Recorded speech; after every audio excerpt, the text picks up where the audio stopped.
C2, S2, petit travail sur les fonctions. Donc on commence avec un tableau de valeur d'une fonction f.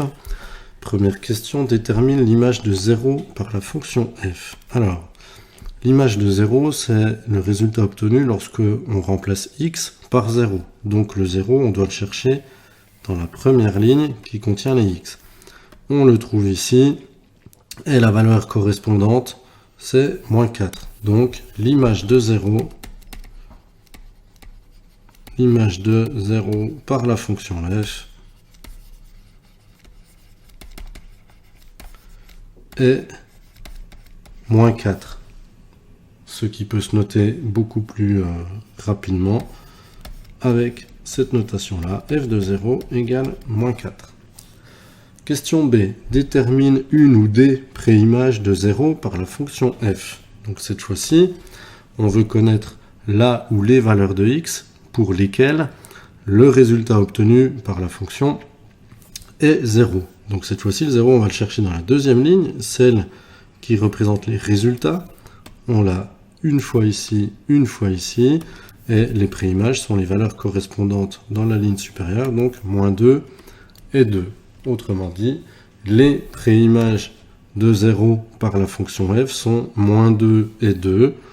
On peut faire une jolie phrase donc, en copiant ce que je viens de dicter, ou alors écrire f de moins 2 égale 0 et f de 2 égale 0. Ça veut dire la même chose puisque les préimages se trouvent ici entre les parenthèses et les images, c'est le résultat obtenu, donc de l'autre côté du égal. Question suivante, le graphique représente la fonction f, détermine graphiquement f de 1,5. Alors vous voyez ici que sur le graphique, il y a déjà les tracés. On veut l'image de 1,5, ça veut dire que le 1,5, si on se réfère un peu à ce qu'on vient de faire, c'est x, c'est pas f de x, c'est x. Donc on cherche 1,5 sur l'axe des abscisses, puisque en général on l'appelle aussi l'axe des x. Voilà, on le trouve ici, le 1,5. On descend verticalement, ici on descend puisque la courbe représentative est en dessous de l'axe, en tout cas à cet endroit-là, jusqu'à rencontrer le point d'intersection avec la verticale qu'on est en train de tracer, et ensuite, à l'horizontale, on va chercher la valeur correspondante. Donc ici, on est entre moins 1 et moins 2, l'unité est partagée en 4, donc ça veut dire qu'on va de 0,25 en 0,25, donc un carreau au-dessus du moins 2, ça va être moins 1,75.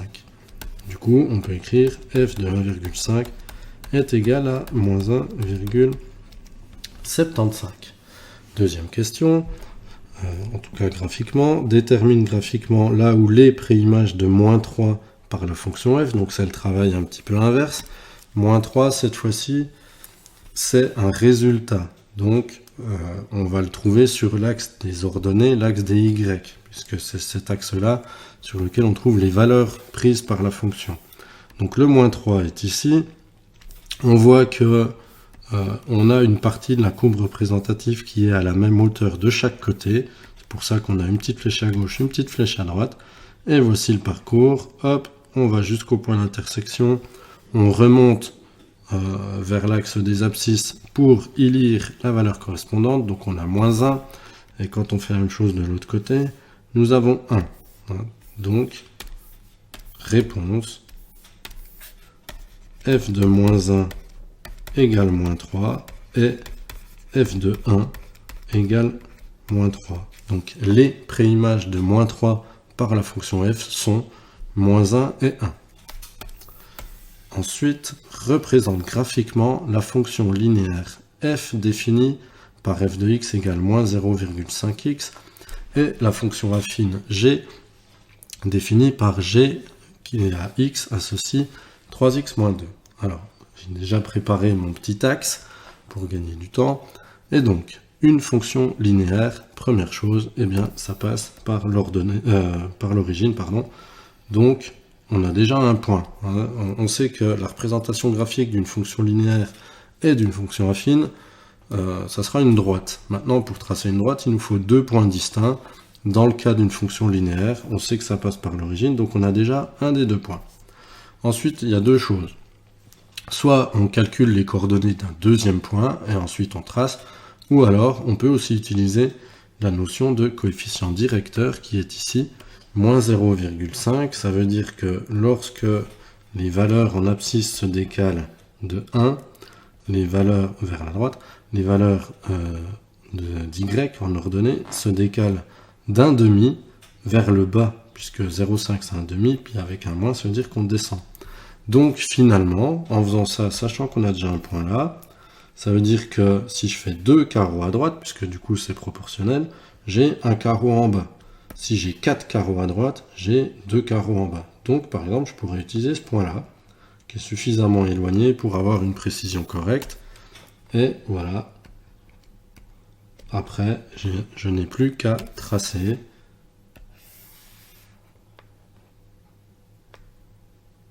Voilà. Hop. Je prolonge de l'autre côté.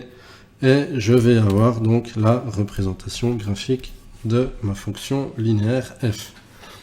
Maintenant, la fonction affine, 3x moins 2. Alors, première chose, on va placer ce qu'on appelle l'ordonnée à l'origine, qu'on peut lire ici directement avec le moins 2. Ça veut dire que j'ai un point qui se trouve ici, moins 1, moins 2. Donc, je vais avoir un point qui est là. Ensuite, là, je peux prendre n'importe quel autre point, je pourrais calculer par exemple l'image de 2. Tiens, allez, faisons l'image de 2. Alors g de 2, ça sera 3 fois 2, hein, puisqu'on remplace, moins 2, 3 fois 2, 6, moins 2, ça fait 4. Donc je vais avoir un point de coordonnées 2 et 4. 1, 2, 3, 4. Voilà, j'ai un point ici que je vais pouvoir relier avec le point ici, donc à moins 2, que je n'ai pas marqué parce qu'on ne le verrait pas sous les épaisseurs de traits, mais voilà. Hop, et je repars de l'autre côté. Voilà, et j'ai ma fonction affine g qui est tracée, et notre exercice est terminé.